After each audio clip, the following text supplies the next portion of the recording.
This boy was a hopeless student with no future, but when he met a special girl and was impaled by a magic stick, he gained the ultimate power, allowing him to use 2 abilities instead of 1. The story begins when Qinglian recites poetry while indulging in some tipsy juice. As he finishes his bottle, a strange man joins him, remarking on his God-given talent for poetry and how it would be a shame if it was lost when he meets his demise. He pleads with Qinglian to permit him to refine his spirit into an ink brush. The guy conjures fresh tipsy juice, which Qinglian quickly snatches and gulps down. The poet is so inspired by the taste that he begins to write, and in the process, he turns into a powerful brush spirit. The strange man cannot believe what he is seeing and tries to capture it, but the brush resists and jets off into the night sky. 2,000 years later, Luo sits in his university poetry class, spinning his pen while wondering why Mr. Zhu uses an ink brush to mark the register. These internal thoughts are interrupted when his teacher asks him a question. He stands up and unsurely gives the name of a recently released video game as his answer. This prompts everyone in the class to laugh. The class pet Zheng comes to the rescue by giving the perfect answer, which impresses Mr. Zhu, who nods with approval. Zheng then proceeds to Luo to reiterate that students should respect the teacher. He grabs the class clown for acting up in lesson and marches him to the front to apologize to their teacher. The guy doesn't understand this, as all he did was give the wrong answer. He breaks free from Zheng's grasp when they get to the front, but in the process, he stumbles into the teacher's table, knocking his tea and the brush off. Luo skillfully manages to catch the cup before it hits the floor. He gets up and boasts about the feat he just performed, but he's not cautious about his foot placement, and he steps on the teacher's precious brush, breaking it. After the lesson, both students are led to the principal's office, where Zheng gives the best apology one can imagine, leaving Luo stunned. Mr. Zhu nods with approval, and the principal waives his misbehavior since he was just doing his job as the class monitor. However, the head turns to Luo and starts to blast him since Mr. Zhu is highly respected in his field. He orders Luo to stop taking the class and fail. He will also be given a demerit. The principal even threatens to expel him. Mr. Zhu intervenes, asking Luo if he has any idea about the brush he crushed. He explains the exquisite details that make it special. However, a replacement can be found at the flea market. He will overlook their mishap if they can get him one. He turns to the perplexed principal and tells him that a teacher is supposed to teach and not punish. Mr. Zhu points out that an ink brush has 4 virtues, which Luo will learn about while getting him a new brush. This situation is a win-win for both parties. Luo is only happy that he has the opportunity to dodge the demerit. The following day, Luo has an exhausted look, as this is his 10th flea market that he has visited in search of the brush. He suspects that Mr. Zhu probably knows that it's not in town and just wants to torture him. Luo is only worried about the demerit, so he pushes on. He stumbles on a brush vendor who tries to entice him to his quality products, but Luo is not impressed with what he brings out. While the vendor aggressively tries to convince him to buy, he spots Zheng and breaks free to tail him. They arrive at Zheng's uncle's shop. Luo eavesdrops on their conversation and learns that his uncle's worker has found the brush in the Changchun thrift shop in the southern city. Zheng laughs at the thought of Luo looking aimlessly for it. He decides to have lunch with his uncle, thinking that there is time on his side. Little does he know that Luo overheard everything and is heading there while he obliviously enjoys his lunch. Soon after, the guy arrives there and is impressed by the various artifacts on display. He calls to anyone present, and wrong answers. When she steps out, Luo is taken aback by her beauty, but the slam of the door snaps him out of his trance. She informs him that it's her grandfather's shop, when he acts surprised to see a young lady working in such a place. He cuts straight to the chase, asking about the pineapple texture wolf hair brush, and pleads to see it when she confirms that they have one in stock. His excitement is palpable when he verifies the details. She pulls the brush back when he tries to touch it, saying that they must wait for her grandfather to price it. She allows him to handle the box, and he notices how old it is. Their interaction is interrupted when someone enters the shop. Luo worries that it might be Zheng, but it's a different person. The guy wonders if he has come at a bad time since there is a guest at the shop. The visitor walks over to Rong and hands his card requesting to speak to Mr. Wei, who is her grandfather. She asks the guy to leave since he is not welcome. The man conveys to her not to be so cold-hearted and gets possessed by the demonic spirit of Swiper as he snatches the box from her hand. But before she can tell him Swiper no swiping, he opens it and scoffs at it, calling it cheap while tossing it away. Luo rushes to catch it before it hits the ground. The stranger asks Rong to hand something over to him, confessing that he is all about equal rights and left when it comes to beating people. Luo quickly gets in front of Rong after hearing that the stranger's hands are rated E for everyone, so he tells the man that it's wrong to put hands on a woman. This only annoys the guy, who blows them back with a wind technique. Luo catches Rong when she stumbles. The lady tells him to get his hands off her, which he promptly does. My guy knows better because he does not want to be called out in 10 years' time when he makes it big. All the while, the guy heads to the storeroom and retrieves a package. He sarcastically thanks her and extends his greetings to her grandpa. Rong steps forward and orders Luo to stay put. She closes her eyes, activating her ice powers. The area suddenly becomes cold. She shoots snowballs at him, which he tries to swat away, but the snow clings to his hand. He calls the snow on his hand harmless and summons wind to counter it, but it only increases the potency of the snow, which now covers him. He realizes his foolishness and stops. Rong goes on the offensive, summoning a brush. The guy recognizes it as the snowstorm ink brush as it shoots towards him, so he summons the Cloud Rider ink brush. Luo slaps himself, fearing that he might be going crazy, and makes a dash for the door. All the while, the guy informs Rong that she's not the only one with a spirit brush and suggests she stands down, or she will not survive his next assault. She glosses over his warning and demands that he should rather leave the brush and go, but he also ignores her and stands his ground. Rong shoots some icicles that he unsuccessfully blocks. One of them hits the brush he tried to steal out of his pocket. It flies in the air and strikes Luo in the chest. He's sent to an internal dimension as the brush absorbs into his body. The power emanates from him as he glows green. Rong and the guy are shocked by this. The guy tries to attack Luo, commanding him to give him the brush back, but Luo instantly dodges. The intruder summons a tornado, but Luo chants some poetry. The words create a rainstorm that nullifies the tornado. Rong uses this opportunity to launch her offensive, which hits. This annoys the thief, who uses his brush to write a powerful attack that jets towards her.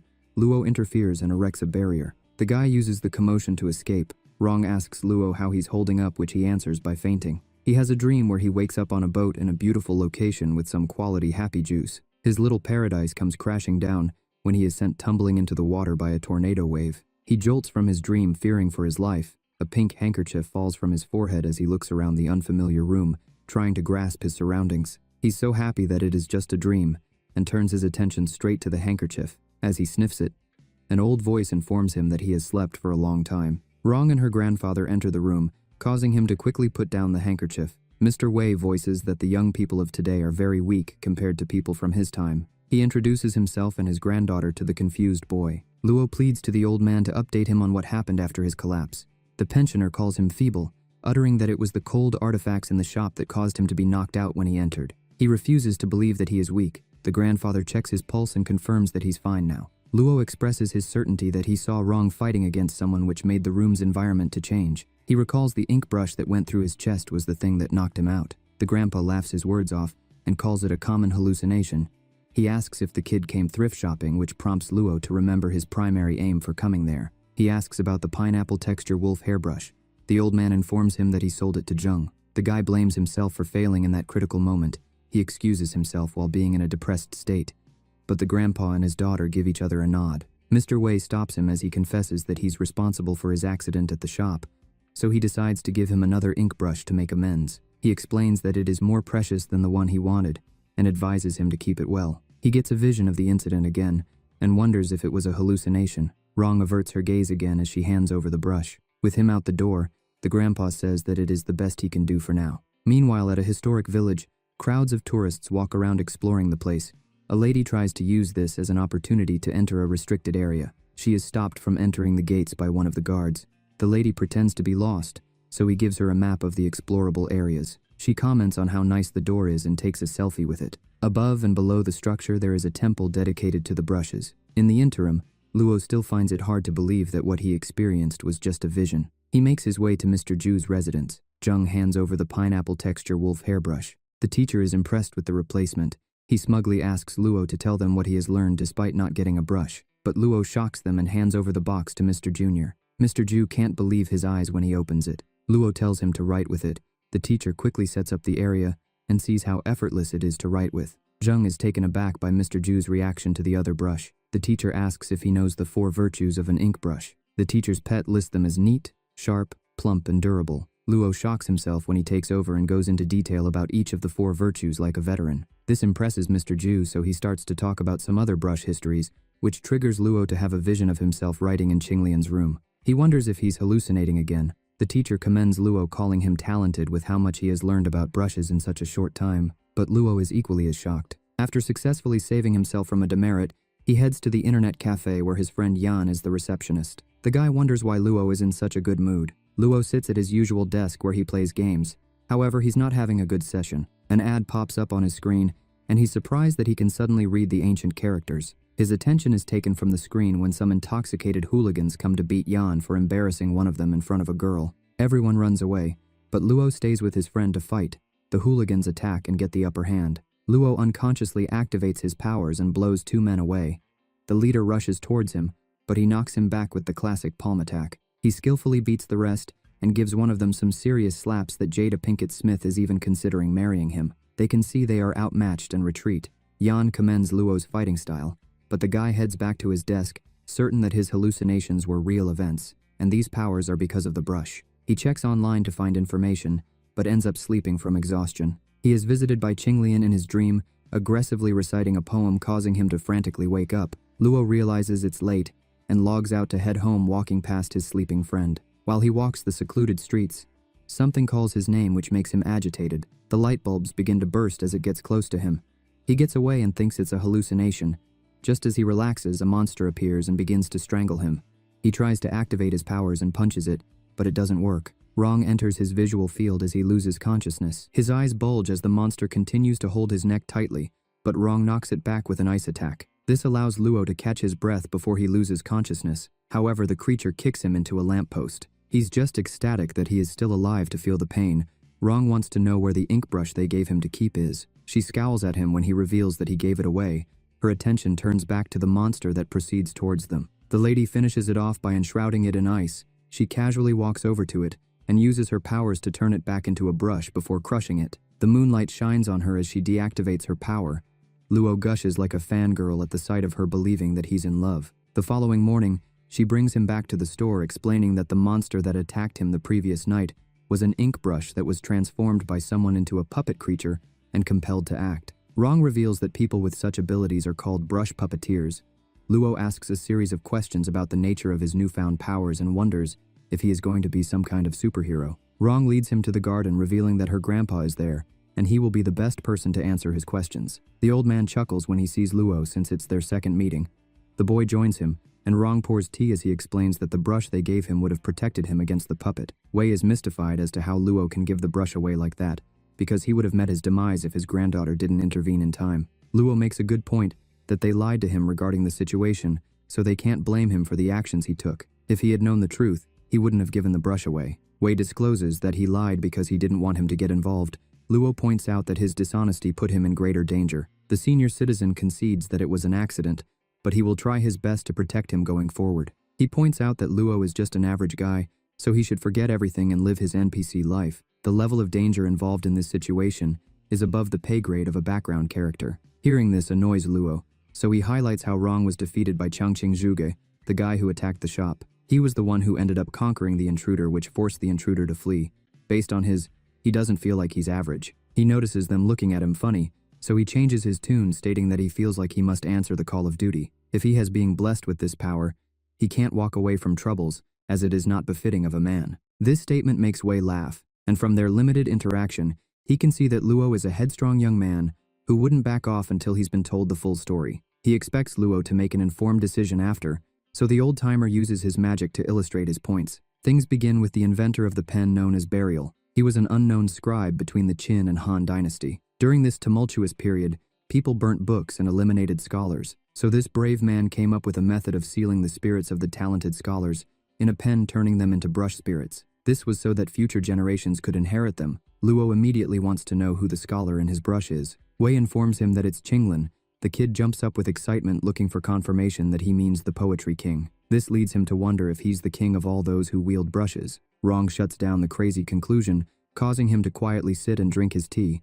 The grandpa continues and tells him that his green lotus ink brush has disappeared since the day it was made. Luo only has a trace of that power residing inside him, because the brush within him is the pen that Qinglian used to write a famous poem. It is not the original green lotus ink brush, so Luo is a little disappointed that he doesn't have the real thing. Wei springs into action when he senses a sinister presence among them.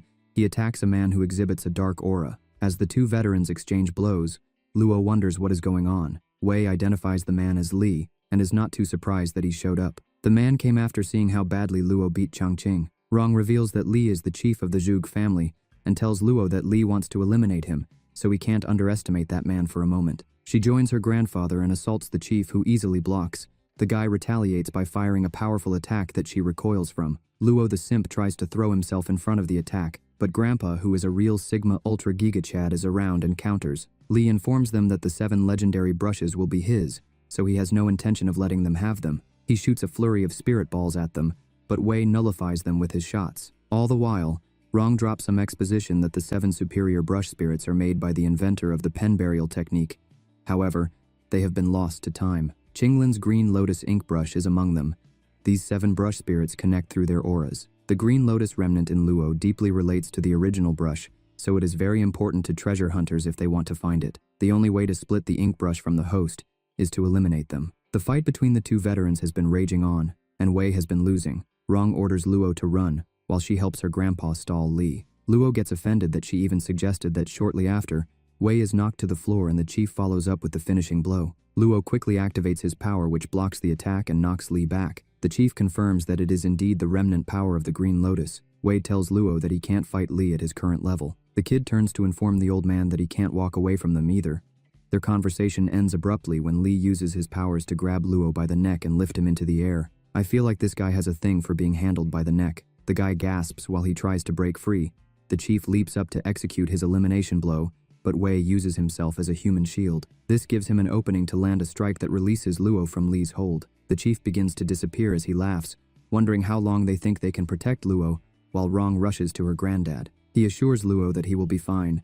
Rong asks about his condition, and he informs her that he's okay. The old man reveals that the Zhug family is known to be cunning, corrupt, and merciless. Wei reveals that it was only Li's doppelganger that they faced, so there are still many dangers ahead. He feels like they have to quickly figure out how to split the brush spirit from Luo, but in the meanwhile, he should learn how to control the brush spirit so that he can protect himself should anything happen to them. Luo points out that Mr. Wei almost sacrificed himself for him, so there is no chance that he will abandon them. He promises to learn how to control his power, not only so he can protect himself but also them. He wants to take the burden too. These words touch the grandpa and daughter. Rong volunteers to protect him while also training him to allow her grandfather to recover from his injuries. The thought of having Rong as his bodyguard makes him blush. He even starts to think that she might not dislike him since she offered to protect him. That night, the lady at the historical tourist city returns and knocks out the guards watching the gate she wanted to enter earlier. Shortly after the alarm goes off, she notices that brushes have been stolen from the pen library. The lady runs off into the woods calling them idiots. The following morning, Luo heads to school with Rong and gets all the attention because he's with such an attractive lady. Even Jung spits out his drink when he sees them together. After their lecture, they head to the library to borrow some poetry that Luo must memorize. He tries to make a joke about it, but it falls flatter than that one girl's body from the VRMMO anime. Jung joins them and tries to belittle Luo in front of Rong, hoping to win her over, but she's rather disgusted by his behavior and stands up for Luo, even holding his hand as they leave. The two sit somewhere quiet, where Rong reveals that various scholars are transformed into different brush spirits with distinct auras. They normally choose someone in sync with their nature, or they can live in a very ignorant host like Luo. It's the latter situation that is making it difficult for Luo to bring out the best out of his brush. Coreless ink brushes also have spiritual power, and are excellent. Unbeknownst to them, Jung heard everything, and is interested in attaining his brush spirit. Giving his talent for poetry, he expects greatness from himself. All the while, Luo's boredom while reading ancient literature becomes apparent when he lets out a big yawn. He looks over to Rong, asking if this is necessary. She explains that the green lotus brush remnant derives from Qinglin, so understanding him is the best way to forge a bond between him and the scholar. Luo's level of understanding of poetry is too low to tackle the literature that Qinglian wrote, so he must start with the material he has been given. The guy pleads for a break since he has been working so hard. Rong sarcastically informs him that he can rest forever when the people from the Zhuge family come for him. The trauma of Li's attack kicks him back into work mode, but he wonders if he will get any more help from Rong's allies. The lady informs him that no one wants a confrontation with the Zhuge family. He can't believe that he's being targeted by the final boss when he's only a freshman in all of this. He complains about his lack of experience, so Rong gives him some more exposition. The power of every brush spirit is affected by the trait of the scholar that resides inside. The host has a bigger chance of successfully connecting with it if they can find and understand this trait. Once mastered, one can choose the appropriate counter based on the power of the enemy's brush. Luo struggles to understand this concept, so she gives a practical example using Changqing's Cloud Rider ink brush, which is the spirit of a famous poet from the Han dynasty who resides inside. He was so great that he was dubbed as the spirit that soars upon the Sky Emperor. As such, the Cloud Rider can evoke the cloud and wind. Luo uses this opportunity to impress Rong by detailing the scholar and trait that corresponds to her snowstorm ink brush. He has his ancient literature teacher to thank for this display of knowledge. The aim to get to know Rong better works as it made her to smile. His lack of riz is on full display when he takes it as a cue to get closer to Rong, but she puts him back in his place by throwing his book at his head. The lady advises him to study Qinglian's writing if he has the time for such wishful thinking, such as courting her. He pleads for her not to shut him down all the time. The guy changes the topic, asking about the creator of the pen burial technique and the pen burial scribes. Rong explains that the creator of the burial technique hid and refined brush spirits in a secret place after gathering them. He sent scribes to travel in place of him. Luo noticed that these brush spirits come from different dynasties, so the creator of the technique must have lived for very long. He wonders if pen refinement also created immortality. Rong states that the pioneer deserved to be a half-immortal because he is wise and aspirational with other great traits. She takes shots at him, saying that the pioneer is everything that Luo isn't, and this offends him, so he begins to criticize the creator of the burial technique, expressing that he doesn't see his greatness. Rong is not surprised, as she does not expect him to comprehend it. The guy admits that he doesn't have his level of talent. However, he can discern some things. He asks if this wise pioneer benefited people or made any contribution to society. Luo believes that he refined pens and expanded the group only based on his selfish desires. Rong lets him know that he supported the inheritance of their cultural heritage. Luo has the opinion that he was just hiding behind that grandeur excuse. The sage just kept the brushes as his private antiques. He asks her if they can be classed as cultural heritage if the brushes are hidden somewhere. Luo finds it sad that such fine souls are refined into brush spirits, where they are trapped in the creator's private collection or compelled by others. He's not surprised that Qinglian's green lotus ink brush flew away. His sentiments activate his powers, which makes a spirit dear to manifest. The creature leaps on the pond surface before disappearing. It gets Luo excited. This display has a different meaning for Rong. She gives him the go-ahead to move on to the next piece of literature. Luo is more concerned with her being angry at him, so he rushes to make sure that he's still in her good books. All the while, Zheng sits in his room frustrated that someone as talented as him can't find a single clue to the brush spirit after studying for so long. He cannot contain his anger when the thought of Luo attaining one comes to his mind. He later calls his uncle to link him up with Miss Qin, a lady they met at an antique brush gathering. He has a brush that she will be interested in. During that interim, Rong escorts Luo to his dorm, which catches the attention of all the guys around. He gets embarrassed by all the attention and suggests they head to the internet cafe. She reads a book while others entertain themselves with the screen. Yan pulls Luo to the side and commends him on pulling a world-class beauty. Luo informs him that he has the wrong idea about what is going on. Yan introduces himself and offers her a hot drink. Luo is a little taken aback seeing her using the computer since she lives in a completely different world compared to the average person. She agrees, and responds that people like her have had endless training since they were little, so it can be hard to do normal people things sometimes. Luo decides to help her unwind a little by teaching her how to play a game. They play their first round, and Rong is already better than him. She reveals that it is a lot easier than controlling the brush spirit and hints for him to get back to reading his literature. Rong discloses that the brush within him manifests the poetry of Qinglian as it's packed with imagery. This means the more poems he recites, the more powerful he can be. She informs him that he needs to understand it too. Luo promises that he will not let her down, but his enthusiasm slowly diminishes as he reads the pages. He ends up sleeping, and is woken up by his recurring dream where he's visited by Qinglian reciting a poem. He finds Rong sleeping at the table, so he places his jacket over her and joins Yan, who is surprised to see a lady of her age sleeping so early. Luo informs him that she's not your usual girl. His friend thinks that this is love talking. Yan advises him not to take her to the next cafe all the time, and should also go to places she likes to visit to make things easier on him. Luo expresses his gratitude for the help.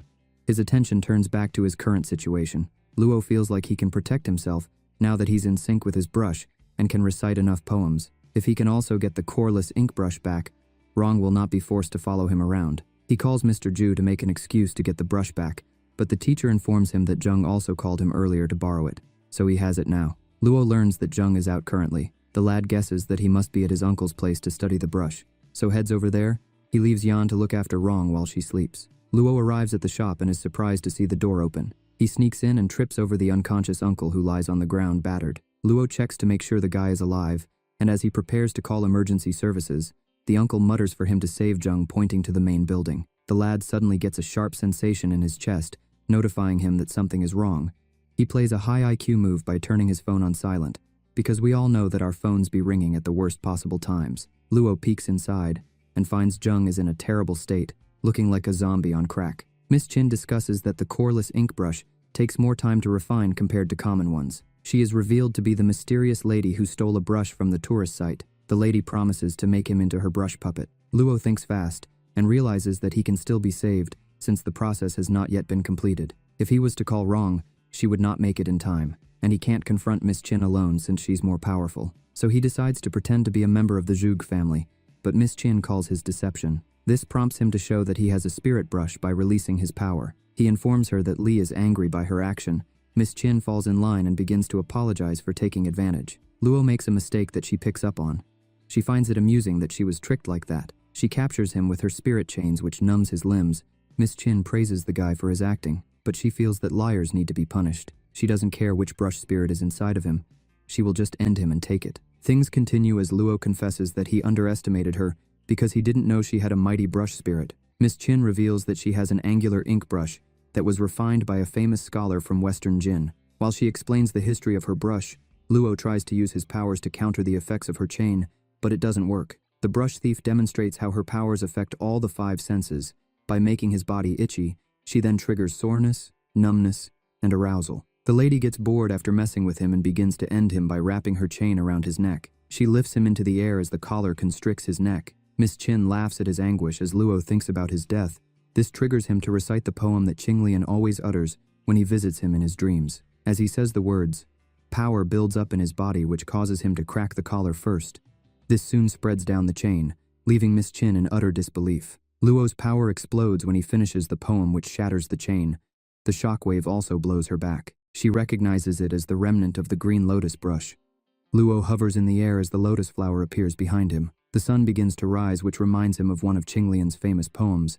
As he recites it, a cloud attacks Miss Chin. She manages to dodge and tries to counter by manifesting her brush into a dragon, but Luo nullifies them with some water bending. She recalls her brush and turns them into twin blades, but the lady realizes that she will not get the chance to use her weapon when Luo overwhelms her with a giant flood. He tries to follow up with another attack, but his powers suddenly deactivate, resulting in him holding his chest in pain as he lands on the ground. As he recovers, he notices that Miss Chin dropped something. He gets closer to retrieving the item as her abandoned blades disintegrate. The guy places the item in his back pocket, claiming it as his own.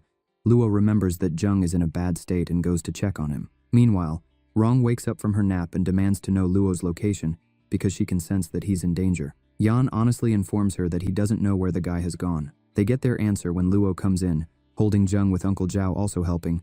The item falls from his back pocket as they proceed to the back room to lay him down. Luo explains to Rong that he was planning on getting the coreless ink brush from Mr. Zhu when the teacher informed him that Zheng had it. He went to this place and found a woman refining him into a brush puppet. Rong uses her power to assess the damage. She reveals that apart from his brain, his entire body has been devoured by the coreless ink brush. The only thing she can do now is slow down the refinement. Her explanation is interrupted when Zheng's father barges in with his bodyguards. He orders them to send him to the hospital when he sees his condition. Uncle Zhao is the one who alerted his brother. Zheng's father identifies Luo and introduces himself before thanking him for saving his son. However, he doesn't approve that they brought him to the internet cafe. He hands Luo some money as a show of his gratitude and advises him not to go astray. The guy tries to play the Good Samaritan card and wants to reject the money, but Zheng's father insists he take it. As soon as he leaves, he flexes the money to the other two with a smug grin. Rong is more interested in finding out how he saved his classmate.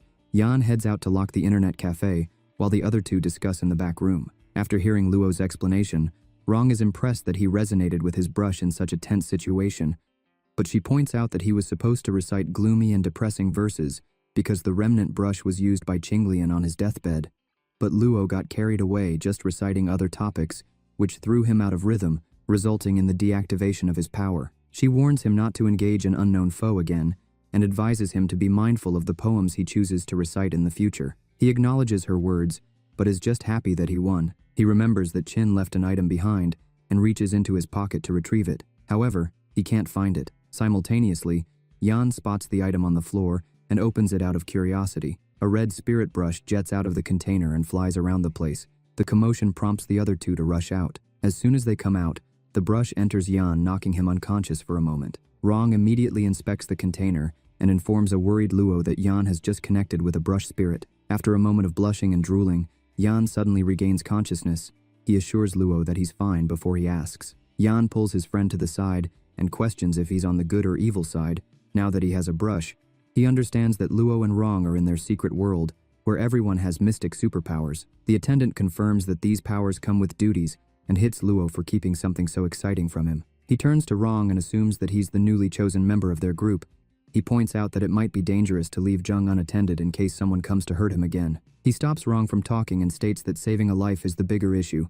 He pushes them out the door into the hospital. While they wait to see Jung, Rong explains the history of the brush spirits to Yan. He wants to know about his brush, but she informs him that he has to figure out that on his own as she has no clue. Yan's eyes glow red as his fear of blood is shown with the patients and nurses bleeding due to different circumstances. The tip of his fingers glows red as he wonders if he has awakened his power. Rong stops Luo from touching his friend because Yan's abilities might be destructive. Their attention is drawn to a dark cloud that approaches them with multicolored threads coming out of it. Yan worries that he can't control it as he thinks this is his doing. Rong points out that this is the work of a 5-colored brush, which casts hallucinations. She warns everyone to keep their wits. Yan and Luo have already been captured by the blue threads and are having pleasant visions. The thread comes for her too, but she uses her powers to deflect them.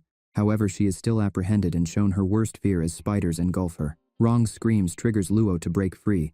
The energy wave emitted also releases Yan. He rushes over and uses his powers to dispel the illusions.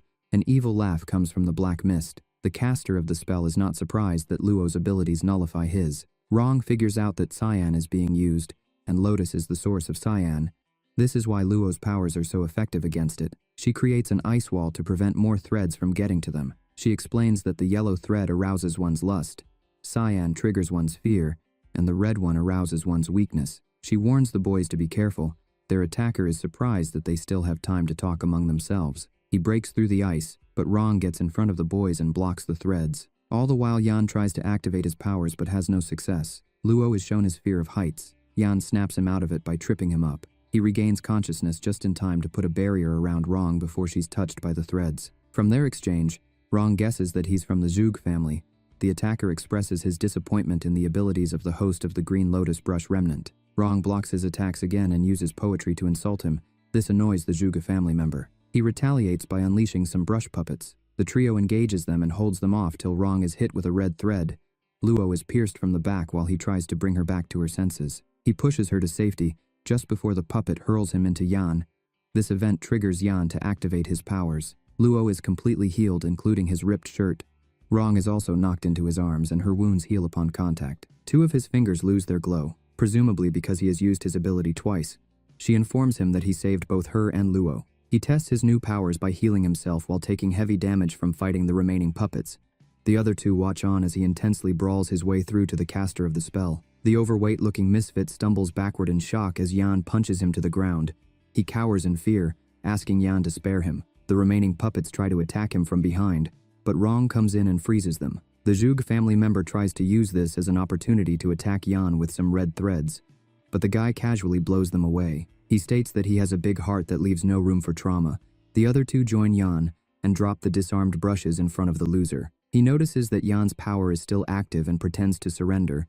This gives him a moment to grab Yan's hand in hopes that he will be healed, but he's knocked back and rather gives him an ailment as he lies there pretending to be unconscious. He quickly gets up and retreats when he gets the chance, promising them that he will be back. Rong suggests they let him flee, as it's not good to press an enemy who's retreating.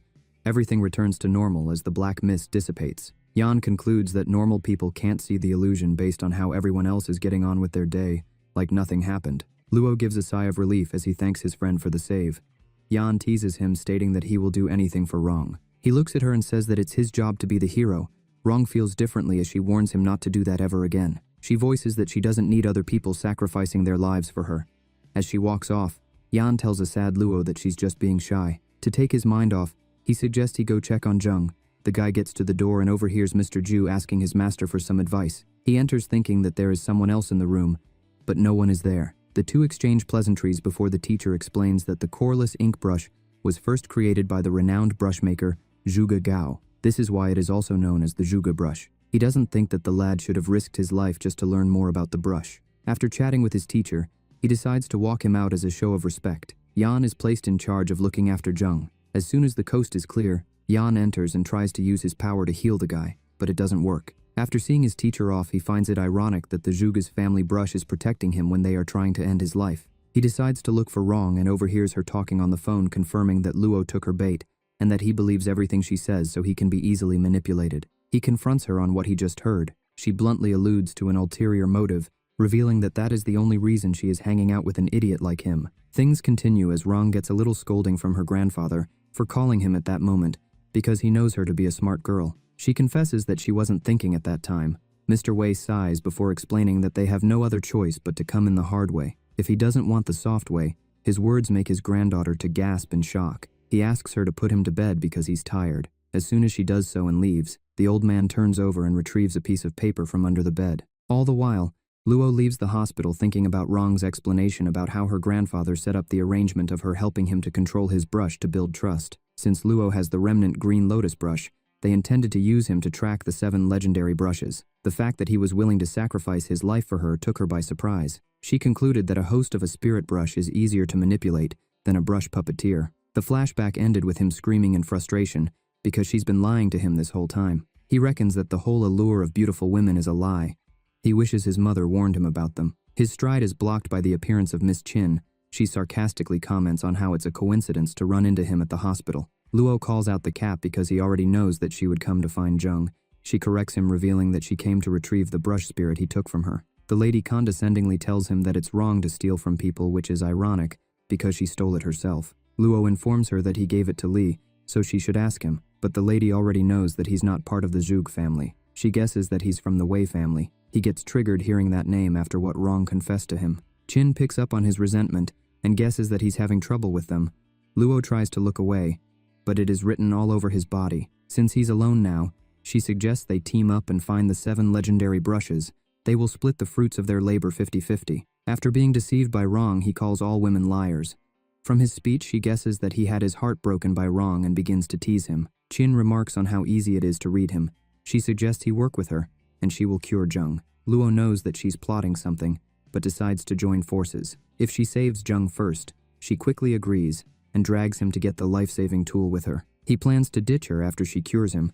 Luo stands behind her on high alert as she searches for the artifact. The lady presents it to Luo, so the guy drops his guard as he inspects it. This gives her the chance to hit him with a taser. He falls to the floor stunned and collapses soon after. Qin smugly looks at her handiwork as she comments on how women have him wrapped around their little fingers. She binds and throws him in the back of her car, calmly driving past Wrong, who makes her way back to the hospital. She holds the piece of paper that her grandfather was looking at earlier.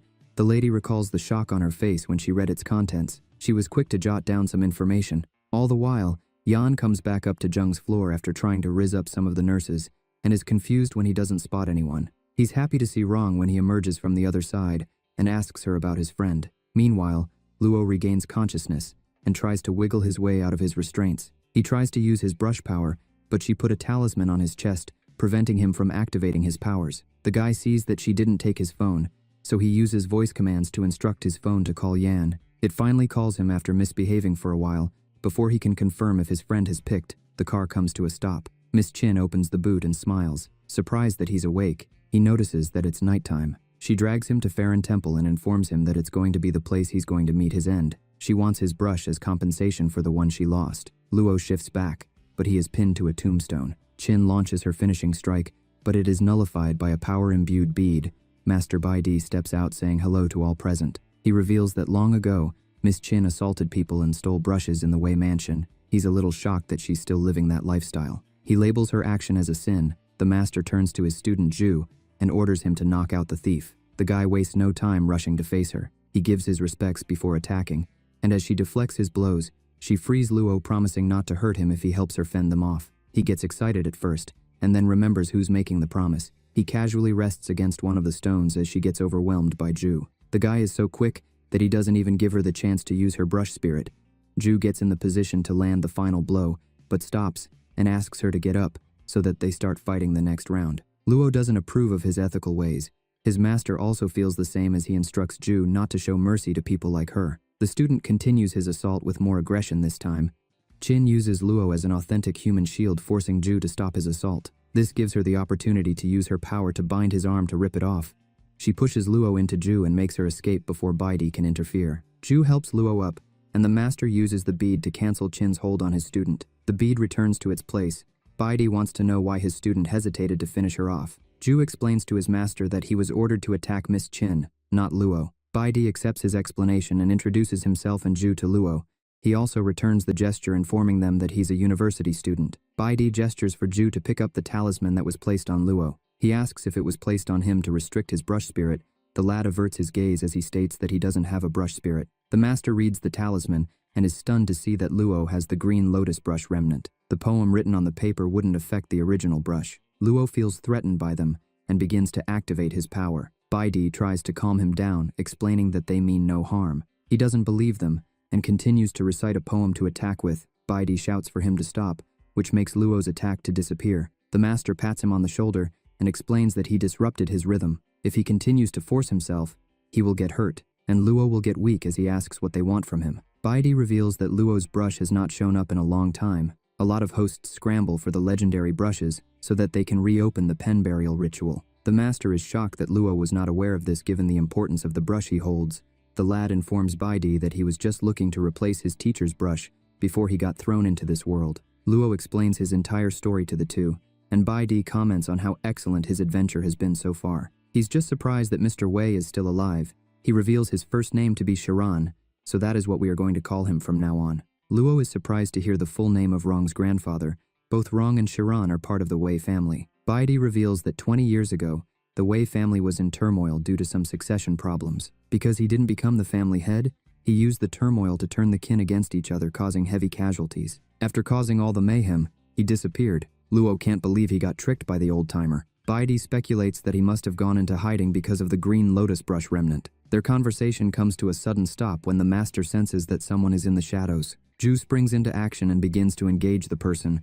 Luo hears the voice and recognizes it. As he gets closer to the commotion, he identifies the intruder as Yan and shouts for them to stop. Luo introduces the newcomer as his friend and the host of a brush spirit. Yan gives his greetings, but Luo wants to know how he found him. The friend smirks and reveals that it was his phone that led him to this location because he heard everything that was going on. Luo removes his phone and ends the call, since Miss Chin stole the brush spirit from the Wei family. Yan is sure that Baidi knows that the brush is inside of him. The master reveals that it is the eyebrow drawing brush by Chang of the Han dynasty. His wife lost the tail of her eyebrow, so he used the brush to draw some for her every day. Yan blushes as he thinks about it. He regains his sense when he remembers that Rong wants him to show Luo something. As he removes it from his pocket, Ju informs his master that someone else is coming through the gate. The three boys hide behind a tree while Baidi puts up a barrier that camouflages them. Changqing enters with a beaten-up individual. The guy throws his victim to the floor. He runs his fingers across the stone as he states that this is a place where aura gathers. Baidi explains that Farron Temple was built for martyrs. The temple was also becoming a spirit shelter during the Republican period. The area emanates depression and sorrow. This makes it the perfect place to pull out brush spirits, which is why Miss Chin brought him. Changqing brings out a tool that resonates. He throws it above his victim and begins the ritual to remove the guy's brush. Luo gets goosebumps thinking about how that could have been him. Changqing prepares to carve out the pen when all the lads shout for him to stop. Baidi sighs because they have just given up their cover. Changqing points his blade at Luo, surprised to see him in this location. He lets out a sinister laugh, ready to engage them. Things continue with Changqing, thanking his lord for bringing the green lotus brush vestige to him. With his situation, he can obtain 2 of the 7 legendary brushes at once. Based on his addition, everyone concludes that the person he brought to the end has one of the legendary brushes. Baidi is surprised by the degeneration of the Zhug family for them to be taking people's lives just to obtain their brushes. Changqing is not interested in hearing his opinion and attacks to shut him up. Luo tries to counter by activating his powers, but it fails. Ju notices the deficiency and intercepts with a hit that knocks back Changqing. The monk explains that the aura in the area is stagnant, and Luo doesn't have the skills to bypass this while channeling his power. The fact he was also panicking didn't help his case. Changqing gestures for Ju to come at him, which the apprentice responds to. The brush thief summons a gust of wind around his hand and unleashes it against his opponent. Baidi reacts quickly, putting up a shield that blocks the attack. Changqing scoffs, a little impressed that the monk can fight on this level, despite not having a brush spirit. Lu and Yan are shocked to hear this. The fight between the other two continues as Ju narrowly evades Changqing's strikes. The apprentice eventually gets the upper hand when he disarms the evildoer.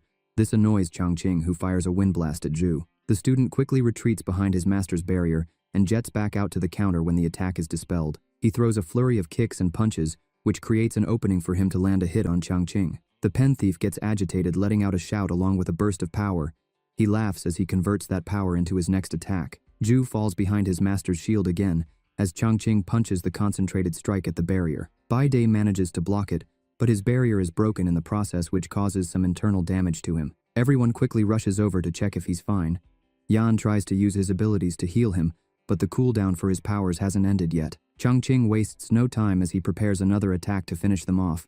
Bai Dai musters the last of his strength, activating all his beads to create a more robust shield. He orders his student to get everyone out of harm's way, and Changqing unleashes a volley of attacks that overwhelms the master. Luo breaks his fall, but the pen thief follows up with another attack. Ju dives in front like a 90s action movie star. The bad guy then turns his attention to Luo as he easily captures him. Yan attempts to interfere, but he's kicked to the ground. Changqing throws Luo to the floor and retrieves his knife, promising to get his revenge for his previous defeat. The first victim reaches over to Luo pleading for his help, but Changqing takes his life, causing the pen extraction process to begin.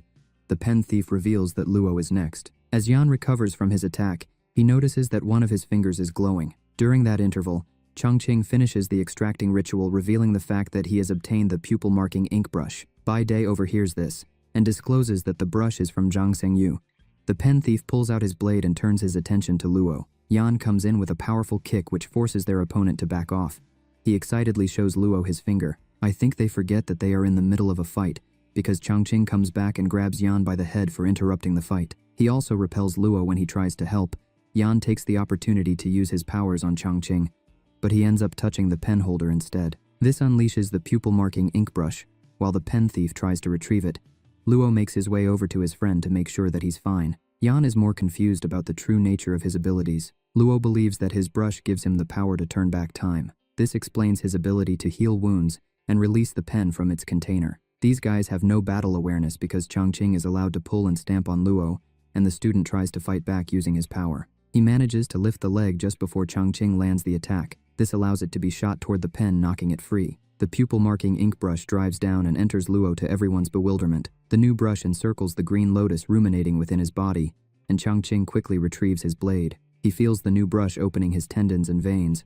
Luo summons a dragon and asks the pen thief to relinquish ownership of his Cloud Rider ink brush too. Changqing steps back worried as Luo sends the spirit dragon to attack. Changqing makes a strategic withdrawal before the attack can hit its mark. The sun begins to rise as Luo deactivates his power. Yan rushes over to his friend, congratulating him for utilizing the pupil-marking ink brush so quickly. Luo falls to the ground exhausted and relieved that the thief has left. He tells Yan that he used his green lotus brush to create that last attack. He currently doesn't know how the pupil-marking ink brush works. Luo is still shocked by the lawlessness in this world, if some can be eliminated just to steal their brush. Bai Dai makes his way over to Luo to perform a wellness check on him. The master can't believe that he has 2 brush spirits. The lad complains that 1 brush is enough trouble for him. Bai Dai reveals that no one has ever owned 2 brush spirits at the same time.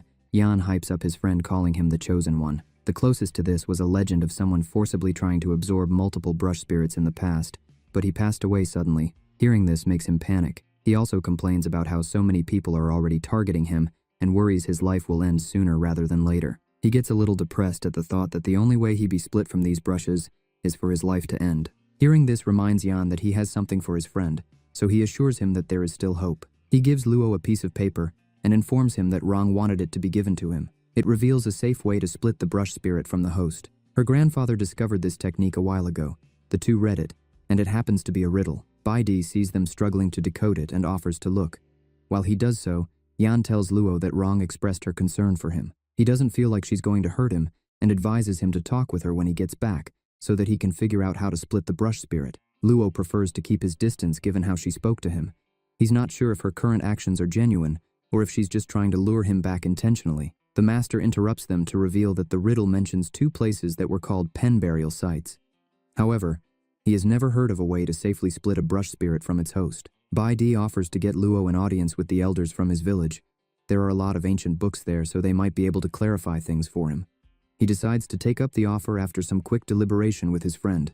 They head to the airport first, where Bai Dai sends Yan and Zhu to the Yangxin Temple and the Green Sky Nunnery, since they are the 2 pen burial locations alluded to. They are to go there and investigate, and while they do that, the monk and Luo head to the Wei family house. Upon their arrival, he is shocked to find that their place is a tourist site. Bai Dai explains that it is the main income generation machine for the family. They are greeted by Bai Dai's uncle Dingguo. His uncle informs of the brush spirit's return and asks his nephew to participate. They quickly change the topic to the urgent matter they must discuss with the chief. On their way, Luo wants to know about the brush spirit's return. Baidi briefly explains it as a talent selection ceremony held regularly in the village. Those who are favored by the brush spirits become the hosts of those pens. He finishes the explanation just as they arrive at the chief's quarters. Luo notices that the old man is in a wheelchair. Luo is shocked to find out that Baide is the son of the chief when he begins his report. After hearing them out, Luo summons both his brushes, and the chief is surprised because Luo's experience is unique and rare. The fact that he has had 2 brushes in his system for so long, and nothing has happened to him, means they don't need to panic. Luo is still on edge because the side effects could have an incubation, and this phenomenon can't be explained with science. The chief speculates that he may have something special physically, and if it was utilized well, he could achieve amazing things. Luo is not interested in risking his life for that. Baidi informs his father that Luo is just an ordinary person that was involved in their world accidentally. The monk doesn't think that he can cope with some of the demands of this lifestyle, so he suggests that they help him split the brush spirits from him safely so that they can avoid future dangers. The chief gives his answer when he activates his powers, which summons roots that engulf Baidi and Luo in their chair. The son pleads with his dad, reminding him that Luo came because he trusted that they could help him. He alerts him that this is no way for him to be treating a guest.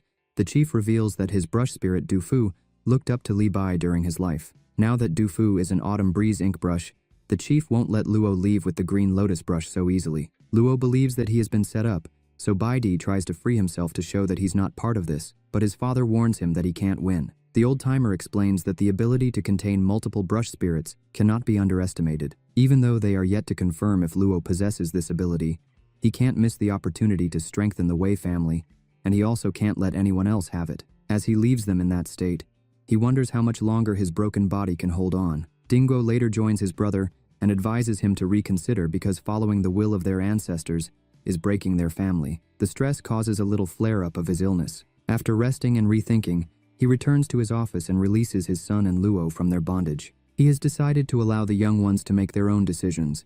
As an apology for his hostile actions, he reveals the power of the pupil marking brush. He pulls out a piece of paper and instructs Luo to summon the brush. The old man reveals that the brush has the power of prophecy. He tells Luo that if he ever feels lost in life, the brush can help point him in the right direction. The paper levitates to the pen, prompting Luo to ask what he is to do next. As it writes, he notices that one hair has fallen from it, so he asks why, and the old man tells him that every time he uses the pupil marking brush, a little bit of his lifespan is taken. When the brush loses all its hairs, the host dies, so he warns Luo to only use it sparingly. The brush finishes its response in the form of a poem. The chief explains that the brush only identifies the best possible direction, and what the person does with that information is up to them. Baidi speculates that the brush might be hinting that splitting them from Luo is the right choice. The guy agrees because he doesn't want to be a part of this anymore. The conversation ends abruptly when the chief's autumn breeze ink brush leaves his body, bringing an end to his life. Baidi cries when he confirms that his father's pulse has gone. The story continues when one of the maids opens the study door to see that the chief has passed on. Baidi instructs her to be quiet, because the one responsible might still be around. The lady shouts that Baidi and Luo have eliminated the chief. Luo tries to stop her, but she's long gone, calling for help along the way. The monk concludes that they have been framed, so they leave the area before other clan's people arrive, who confirm the chief's demise. Dinguo orders them to close the road leading out of the village. All the while, Baidi casually leads Luo to a shrine where they proceed through a secret passage. Luo uses his phone's flashlight to give them extra visibility. The Wei family brush library is the only place they can hide for now. It holds all the free brush spirits collected by the village. The area is extremely confidential, so no one is allowed inside without the chief's consent, and with the recent passing of the chief, it will be difficult for them to decide whether it's possible to enter. This period of uncertainty should give them enough time to find a way out. Miss Chin didn't come out from the front after entering the brush library when she infiltrated to steal, so he's sure there is a secret exit. Luo finds the discreet button that gives access to the library. Baidi takes a closer look and activates it, which opens the door. The monk warns him that aside from the brushes, there are mechanisms set to test the participants' abilities during their clan's brush spirit selection event. Baidi can't clear his name if he stays, so he must escape and find a way to prove his innocence. This is the least he can do for his late father. The duo enters inside, and Luo is in awe of the number of doors in the room and the writings that are carved into the ceiling. The monk speculates that the answer to solving the riddle to finding the right path is engraved there. They arrive at the center of the room where a diorama sits. Luo shines his light on it, which activates the 2 brush puppets. Luo showcases his skills as he deactivates them with ease. All the while, the monk figures out the riddle and uses this knowledge to open the right path, which happens to be below the diorama. He pushes it to reveal the path. They finally arrive at the room that holds all the brushes. Luo is sure that Baidi could easily pass this clan's brush spirit test and get his spirit brush. The monk shuts Luo up by pointing out that there must be a reason why he wants to get rid of both his brushes. Luo explains that other people are hunting him for his brushes. This is the main reason he wants to get rid of them. He changes the topic to Miss Chin, as he wonders why she didn't steal more brushes, since there are so many in the room. Baidi speculates that she didn't have enough time, which prompts them to inspect the room, and they find sword marks all over the wall. He recalls that Chin could turn her brush spirit into swords when he last fought her. Luo is sure that she is the one who left the marks. He speculates that she made them because she was trying to find a way out. Chin most likely didn't have the time to find the mechanism for the door, so she opted to force her way out. Baidi agrees with his conclusion and finds that the marks cut off at a certain point. He thinks that the original door was damaged by Chin and has been repaired again. He can't find the mechanism to open the door, which means that it has been completely sealed off to prevent anyone from breaking in from the outside. The monk is positive that the exit is still behind the wall. Luo wastes no time and breaks the wall with his powers, revealing the way out. Baidi enlightens him as to why the brush library needs so many roads connecting to the outside world. This is so that the chief can move the brushes to a safe place in case of emergencies and evacuate the whole village using the secret paths. The two eventually reach the exit, and Luo states his intention to find Yan and Ju. Baidi decides to find the truth behind his father's death, since there are too many mysteries. Lu later meets up with Yan and explains the situation to him. The guy tries to get some sleep, but his friend's snoring is keeping him up. He uses this time to ask the pupil marking brush how to successfully split himself from the brush spirits, but it doesn't give him an answer. Yan wakes up and assures him that he will aid him in achieving his goal. Luo tells Yan that Baidi instructed them not to let Ju know the real reason for his absence, otherwise the stubborn guy would run back to the funeral regardless of the danger. Yan comes up with a convincing lie to keep the apprentice around. Unbeknownst to them, Changqing, Yihui, and Shiju from the Zhuge family have tracked and are stalking them from a nearby room. Yihui confirms that Luo has the pupil marking brush and assumes that the guy must have had the pen's previous owner, Master Fang, eliminated. The following day, Luo and his party go to Yongxin Temple since their investigation has led them to the tower next to the temple, as it was known to be a brush burial site. Luo gets a disturbing vision and sound that flashes in his head. He asks the others if they heard the sound as they try to comfort him. A sudden attack from Changqing forces them to dodge. Ju wastes no time to chase after him. Shiju stops Yan and Luo from following with a number of knife throws. She introduces herself and reveals that she will be the one to take Luo's life. The lady hurls some more blades at the guy who narrowly dodges. Yan tries to attack her, but Yihui stops him in his tracks with his entrance. Yan corrects the newcomer when he mistakes Luo for Zhang. His body begins to glow after correcting, and he's engulfed and turned into his spirit brush in another dimension. Yihui informs him that he has been transported to his spiritual territory. It was triggered when he mentioned his friend's name. Yihui reveals that he has the water brush. If Yan wants to escape, he must interpret and perform a rhyme analysis on some poems. Yan sees this challenge as too easy and uses his understanding of poetry to break out. All the while, Shiju intensely attacks Luo to get revenge for Master Fang, as she thinks that he is the one who ended him. Luo is confused because he has never heard of such a person.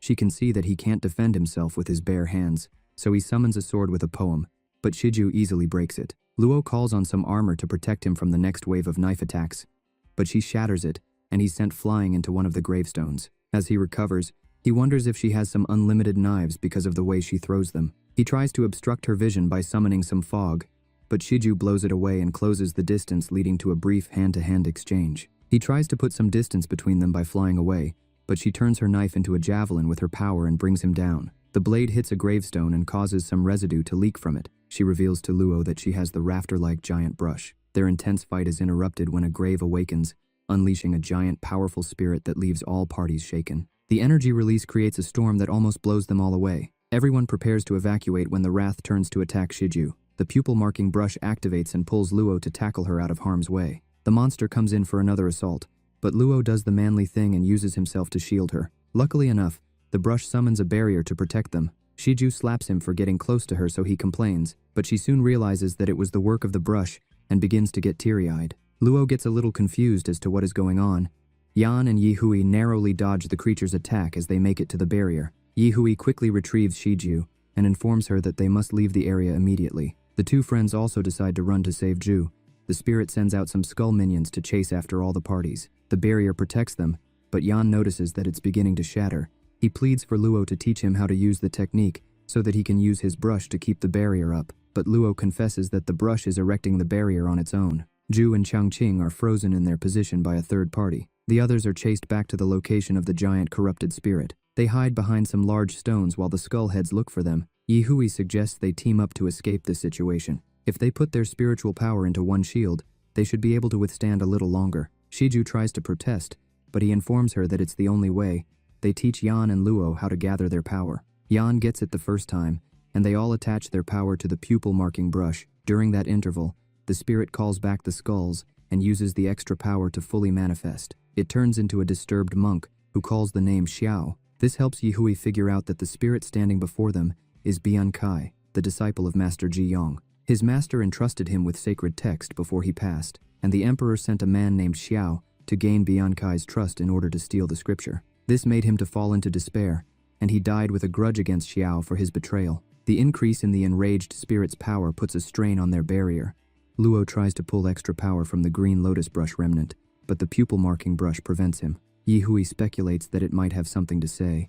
Yan notices that the brush always points at the location of the pen burial no matter where Luo turns. They conclude that they must destroy it to release the spiritual power bottled inside. Luo can see why the pupil marking brush saved Shiju, because she's the only one who can destroy it. Yan, Shiju, and Luo step out of the barrier to get closer to the pen burial site.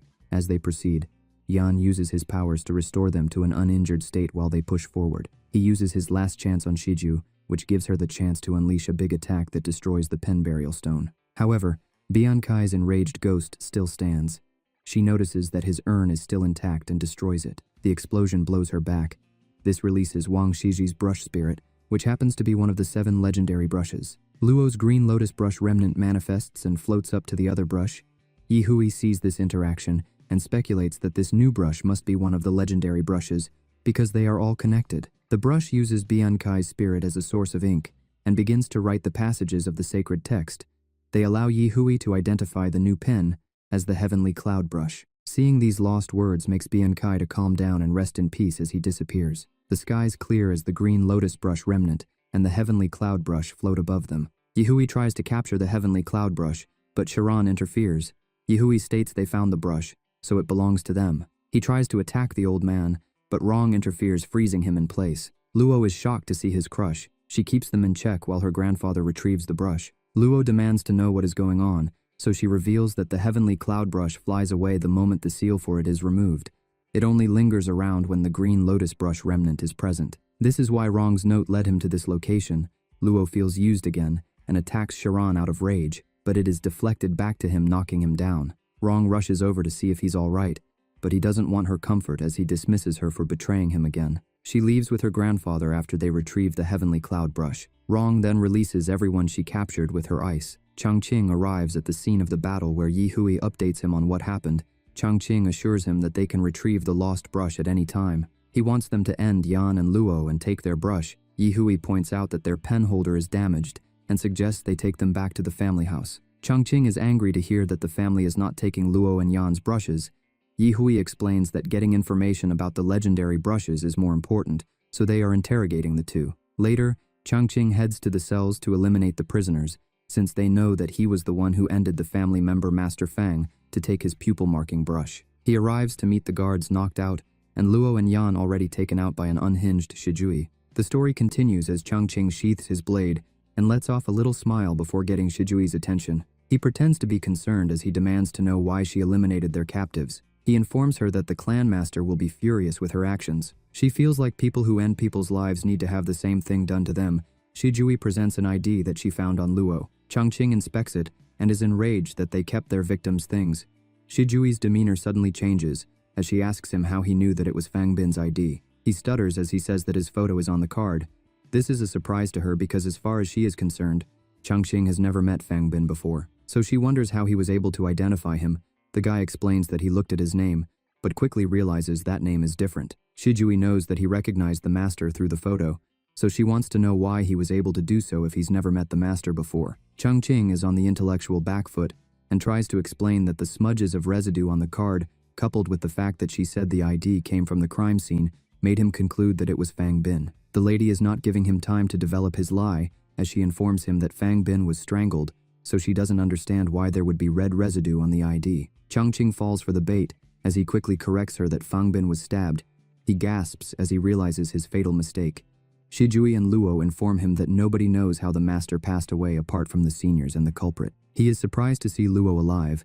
Yan also gets up and snatches the ID from Changqing and says that the name on it is his. Luo reveals that he faked the scene using one of Qinglian's verses. Changqing reaches for his weapon when a call from Fei makes him pause. The senior member requests he stay and explain himself. Things flash back to the interrogation of Luo and Yan. They were adamant that Changqing eliminated Fang Bin. But Yi Hui simply pointed out that Luo has the pupil-marking ink brush. Yi Hui believed that people lie, but the brush spirits don't. Luo also believed this notion, so he suggested they let him ask the pupil-marking brush one question, which they allowed. He asked the brush how he could prove his innocence. Yi Hui quickly retrieved the brush's answer before Luo. The brush simply wrote death.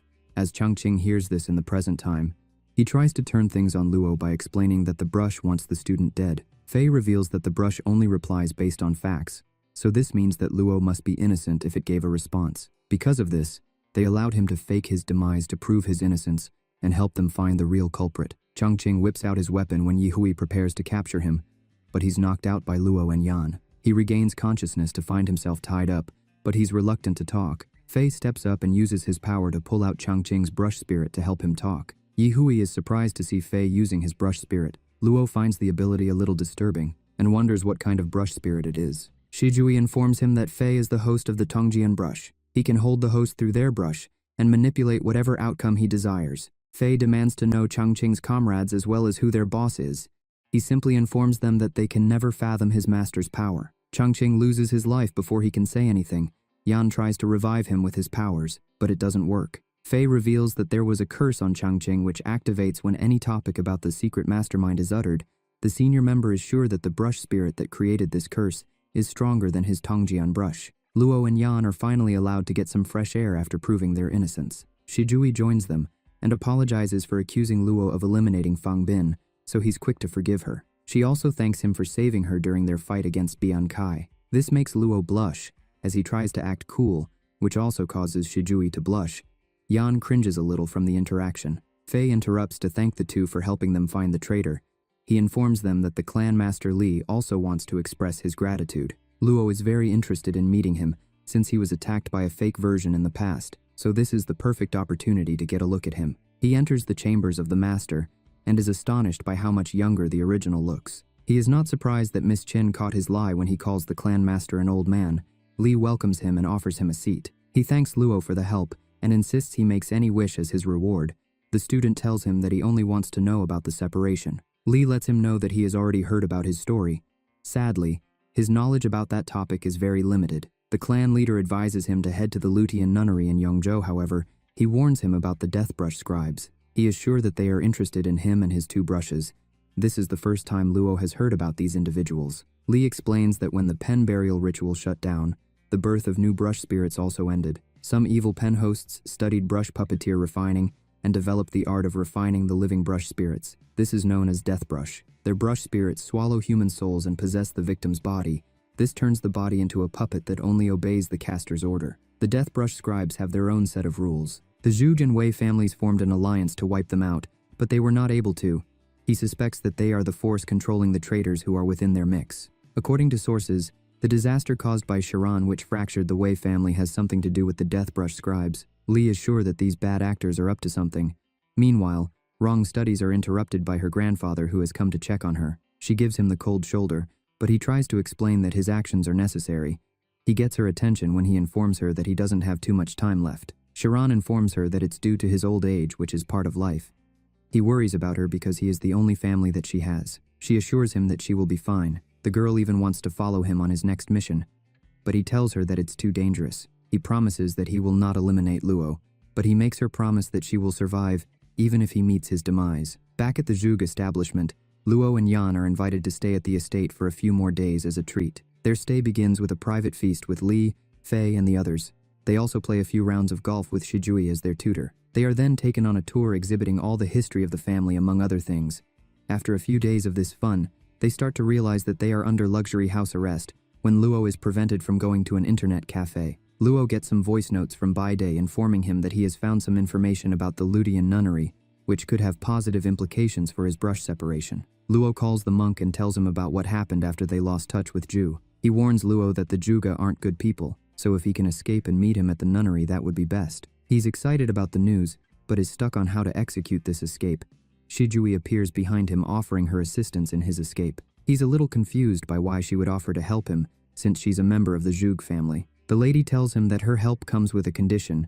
Fei has traced the rest of the traitors, and they are planning something big in the Lutian nunnery. Their family intends to eliminate them, and Fei wants her to be the one to carry on the mission. Luo understands her proposal as that she will help them escape, and they will aid her in her revenge. Shijui is determined to make them pay for eliminating Fang Bin. He grabs her hand to inform her that they have a deal. This makes her blush. He drags her along to tell Yan as he discusses how they will meet at midnight to execute their escape. They link up at the designated time, and Shijui leads them to an exit that is normally not watched. The trio arrives to meet Chao waiting for them, and with a smile on his face, he advises Luo not to leave at night as it is dangerous. Yan has had enough of the nice guy act they are trying to trick them with. Shijui prompts everyone to just run to the gate. The three are surprised to see Chao politely gesturing for them to leave. Luo assumes that he yielded because they have the numbers advantage. Chao takes a step which activates his power, causing the trio to find themselves back on the estate grounds. Yan suspects that the guy also has a brush spirit. Shijui confesses that she doesn't know much about him since he's a new chef. They decide to attack Chao on their second time up, but he makes Yan punch a stone wall. Luo noticed that his power only activated once the chef stomped on the ground. The student concludes that Chao can transfer people in the reverse direction of where his foot is facing. He is sure that the chef can't transfer one target at a time, which is why he waits for them all to run past. Shijui recalls that she has heard of such a brush spirit. It is called the waterway brush. So the trio comes up with a plan to defeat him. They all run in opposite directions to trick the chef. He turns them 90 degrees to keep them all on the estate ground. This leaves him open for Yan to knock him out from the back. The trio quickly leave and take the train to Yongzhou. Upon their arrival, Luo gets a call from Baidei's line. Someone informs him that the monk is in the intensive care unit. He rushes to the hospital while Shijui and Yan head to the Ludian nunnery. The two arrive to meet some people badly injured. Back at the hospital, Luo sits till Baidei regains consciousness. The monk recounts how he started looking into the Wei mansion after they parted. He found that his uncle Dingguo had bribed the elders of the clan with some stores at the estate to strengthen his power. He then began using this under the leadership of the late chief. Even though the chief was old, he was still powerful. No brush host in the Wei clan could have overpowered his brush spirit and eliminated it in a flash like that. Baidei later secretly tailed a member of the clan who left the mansion for business and found him meeting with a member of the Zhuge clan in private. He overheard them discussing how to acquire brush spirits of the Zhuge's collection for someone they refer to as the Master. Luo recalls Changqing mentioning the same person when he was being interrogated. This confirms that there is a sinister third party that has united traitors from the Zhuge and Wei families. Baidei reveals that they caught wind of his investigation when he was waiting for them in Yongzhou. The monk noticed that the traitor of the Zhuge clan was targeting the Lutian nunnery, so he followed and was ambushed. Luo jolts up because Yan and Shijui are at the nunnery. The duo checks the unconscious agents to find that they have all been eliminated. Shijui is a little confused because these members were sent to finish the traitors. However, the operation was scheduled for the following day. Yan speculates that Fei didn't want her to get involved, so he gave her misinformation. The old man didn't anticipate her being so stubborn to arrive so early. As they rush to the Ludian nunnery to find out the status of the situation, Baidei confesses that their foes have terrifying powers, so he's lucky to have survived the ambush. Luo frantically tries to call Yan to warn them about the danger they face, but the guy doesn't pick, so he decides to rush there to warn them. All the while, the duo arrives at the temple to meet Fei and Yi Hui confronting the assailants. Yi Hui rushes in to attack, but he's taken out by Chun. Yan stops Shijui when she tries to jump in to help. He wants to get a better understanding of the situation, so Shijui identifies the other guy as Yiman, and all the traitors of the Zhuge clan have contact with him. A powerful brush puppet arrives on the scene, pausing Shijui's attempt to get involved. The monster lets out a scream before attacking Fei, but the old man activates his brush and easily knocks him down.